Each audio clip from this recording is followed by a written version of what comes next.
এটা আপনার জন্য কি এটা? Divorce letter. আমি তো থাকবো না, তাই সাইন করে রেখে গেলাম। কোনো তারা নেই, যখন আপনার কমফোর্টেবল ফিল হবে আপনি তখন আপনার সাইন করে নিন। Ayaan, thank you. আপনার সাথে ছোট্ট সময়টা অনেক সুন্দর কেটেছে। You are a good friend. আপনি জয়, আমি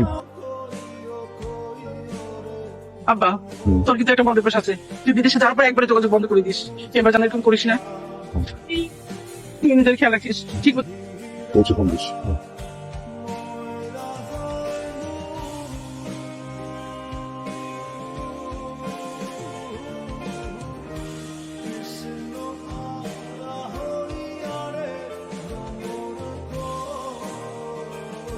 প্রিয় বউ, আমি আসলে খুব সরি। এই পুরোটা সময় হাজবেন্ড হিসেবে যেভাবে থাকা উচিত ছিল সেইভাবে থাকতে পারিনি। আসলে এত অল্প সময় ব্যাপারটা মেনে নেওয়া আমার জন্য খুব কঠিন ছিল। দেশে আসতে না আসতেই বিয়ে, তারপর প্রমের বিষয়টা, সবকিছু মিলিয়ে আমি একটু পেঁচিয়ে ফেলেছিলাম। হয়তোবা প্রমের সাথে বিচ্ছেদের দিন আমি একটু খারাপ ফিল করছিলাম, কারণ এই সম্পর্কটা আমার আর আপনারই ছিল। ওই দিন রাতে যা কিছু হয়েছিল এই পুরোটা এই জন্য হয়নি যে আমি ড্রাঙ্ক ছিলাম। আপনি আমার ওয়াইফ, আমি আপনার হাজব্যান্ড। আসলে একটা অধিকারের জায়গা আছে, কিন্তু এরপর কি বলবো না বলবো বুঝে উঠতে পারছিলাম না।